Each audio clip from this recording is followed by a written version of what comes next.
supermarkets, they're in all the baking aisles, so and it's great because you can put whatever you want in it, really. I mean, obviously, chocolate fudge brownies, we love the fudge, but also you can throw in whatever you like.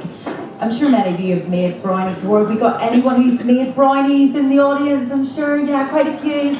And what do you like to put in your brownies? Shout out. Nuts. Walnuts, did you say? Yes, oh yes, yeah. Nuts and cherries and, oh my goodness, you can just really go to town, can't you? Throw in even marshmallows, make them a little bit more Rocky Road-esque. Well, I've just cracked on whilst I've been chatting here. Now, what I've put in, first of all, into this heavy-based pan is my 375 grams of dark chocolate and also the same quantity of butter. I've gone for unsalted butter for obvious reasons. So just keep an eye on that while it melts so that it doesn't burn. Just, keep stirring. If you've got an assistant in the kitchen, you can get them to be in charge of that. Now, I have actually used this type of chocolate. It's Green and Black's. It's organic. It's 85% cocoa solids. I'm sure a lot of you are obviously familiar with that brand. It's a good one. I do think that the better the quality of the chocolate you use, the better quality tasting brownies you have. But you're very welcome, obviously, to try chocolate that works for you. Some people even like to throw in a flavoured chocolate, or some people actually, they say that if you're maybe calorie counting for whatever reason, it's actually maybe a bit of a lower calorie option to use cocoa powder, that there's actually less fat in that. So just throw in the same amount of cocoa powder as you would your solid chocolate. Can you smell that yet? Maybe some people in the front row can. So I'll just let that mixture do its thing. And into another bowl, I shall put in 6 eggs. Oh, I'm such a nightmare when it comes to eggs. I can't really do that thing where you just crack it and you put it in the bowl and there's no bits of shell. So if you see any shell going in here and you see me picking it out, just ignore me. It's one of those basic chefing skills that, I don't know, haven't really mastered. It's quite funny, I always remember on MasterChef, Greg and John always shouted at me every time I went to lift a teaspoon or a tablespoon and measure something in, and they'd be like, stop measuring things, you just know, just throw it in and just guess. And I'm always like, what? No, but it's like a cake, it needs to be precise. And they're like, no, just throw it in, just guess. So it's easier for them to say as chefs, they know exactly what it is. And I have actually noticed some chefs in our chef's theatre, they get out their little tablespoons and teaspoons, so I'm not alone, even the pros still do it too. Oh, there we go, that's a massive bit of shell that I just put in. I'm sure you can see that on screen. It's okay, my fingers are clean, everything's clean. Right, and into the eggs, I'm going to add in 500 grams of castor sugar, and then also 1 tablespoon of vanilla essence, which I'm going to guess. I'm going to show off and go, oh look, there we go, that's about a tablespoon. And then I'm going to get my whisk and just whisk that. Now, when it comes to brownies, I think it divides many people, because for every one person that likes a nice sort of cake type firm brownie, we've got the other camp of people that like the gooey sort of dense brownie. So who's in the firm or cake camp? Who likes their brownies firm and cake? Like, oh, you've won too, yeah. So are the rest of you all gooey? Yeah. You see, that's the thing. I just think it has to be gooey, because if you want it firm and cake, like, why not just eat cake? Why not just have your chocolate cake? I don't get it. To me, it's got to be gooey. But then the thing is about brownies, it's very important when it comes to cooking time, and if you do end up overcooking it a bit, it will end up a bit cake-like, and in that situation I always say, well, I don't actually like mine gooey, I prefer it cake-like, so you can sort of cheat a little bit, but I do actually have my brownies so that they are nice and crisp, obviously on the surface, and then lovely and dense and gooey on the inside. That warms my heart, that nice gooiness. And of course, the brownie itself is only half the fun, and I love when it's really gooey and you serve it, and I have to serve it warm. You probably like yours cold then, if you like it firm and cakey, do you?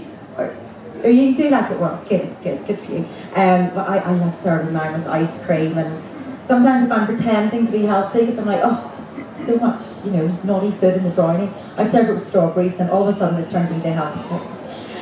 So there we go, that is the chocolate and the butter mixture all melted. So I'm just going to actually set it over here because it's better just to let it cool slightly before you add in your egg and sugar and vanilla essence mixture. Okay, so in the final bowl, I'm just going to add, could one of my glamorous assistants from at the back pass me in some salt, or do we have some around here hiding? We do. It's okay, no panic. So we've got about 200 grams of flour, plain flour, and then just a little pinch of salt. Just a little bit, it's not too much. There we go. And the all-important fudge element. Now, I have to say that when I make these at home, I actually use, the Cadbury's fudge fingers that, I don't know, used to be like 10p 20 years ago, but I actually get them in a pack of 6, and I just, ad hoc break them up and throw them in. And what I love about that is that because the fudge is the chocolate rind, and obviously when you melt it all and roll it in the mixture, it's great because you get that little extra element of chocolate in there. But the lovely Foodies guys have actually found me these fudge chunks. They're actually from Waitrose, and when I cook in Northern Ireland, it seems to be the only time I have any free time. We don't have a Waitrose over there, so I'm quite excited about these fudge chunks, and I've been making these brownies over the past couple of days, and I can recommend these fudge chunks. But if not, as I say, the Cadbury's fudge fingers are delicious. So that has cooled a little bit, not too much, it's still going to be a little bit hot, but not to worry.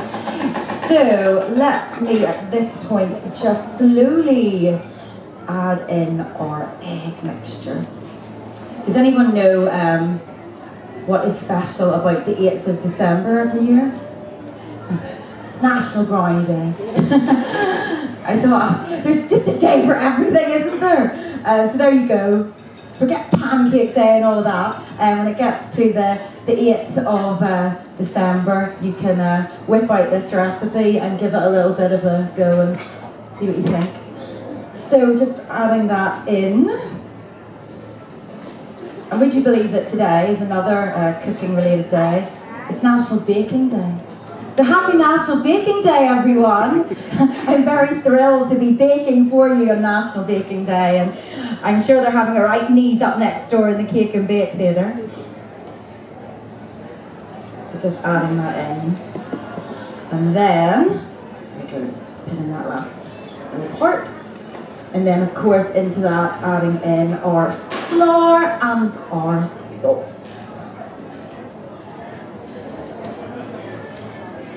And then the all-important ingredients, the fudge. And of course, as we were chatting about earlier on, if you fancy throwing in some nuts or some cherries or whatever you like, don't be shy. This recipe actually, it didn't even have fudge in it. It was a nut-based brownie, and I just swapped over the walnuts for the fudge. And you can do the same, just be creative, whatever you like. Now I've got my oven preheated to 180 degrees, but when you come across brownie recipes, they really do vary. Some of them will say 160, some of them will say 180, and then you'll get your cooking time varying as well. But I think you just need to trust yourself. For me, because I do like them gooey, I'll go for 180, so it's hot enough just to crisp the top, but it's still going to be dense and gooey on the inside. And of course, it will continue to cook when you bring it out of the oven. So don't panic that when you touch it, it feels like it's all wobbly and a bit jelly-like. Obviously, it will continue to cook a little, and that will harden up a bit. But you don't want it, to sort of, cakey-like. If you do like it gooey, obviously if you like it cakey-like, I would say leave it in definitely up to half an hour.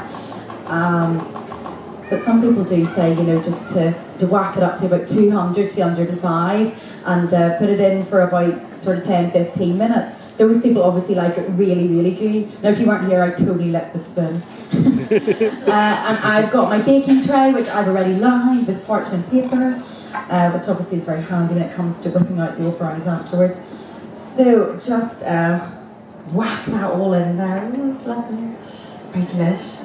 And what I would say about your brownie tin is obviously, just use whatever baking tray you have as long as the sides are high enough.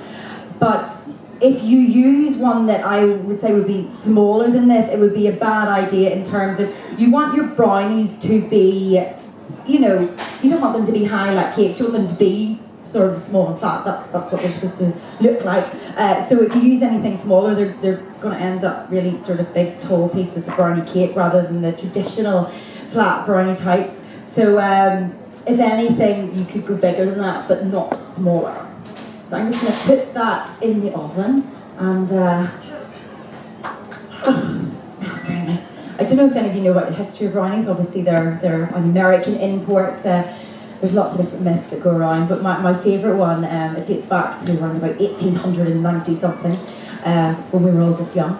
And a lady called Bertha, she wanted to create a little dessert for the ladies to take to the local fair. And so she spoke to a chef and she said, "No, I want it to be like a cake, but it's got to be smaller because I want us all to put it in our lunch boxes." And then the brownie was born, yay! And we're very grateful for it. And of course there's different versions of the brownie. Has anyone here heard of the blondie? Not me. The blondie is when you put in brown sugar and leave out the chocolate. So you could just try and do that with my version of the recipe and create a little batch of blondies and a little batch of brownies as well. And another little interesting fact I like about the brownies is that one of the original recipes, when they started to add in, all the essential ingredients that we've seen today, was the Bangor brownies. And I love that because I am from Bangor and I went to the local brownie group in church, so I was a Bangor brownie. Love it. Now, I'm not going to bore you over the next sort of 20 minutes. I must remember myself when I put that in, so they will be ready just at about 25 to. But I know the sun is shining, you probably want to get outside. So what I'm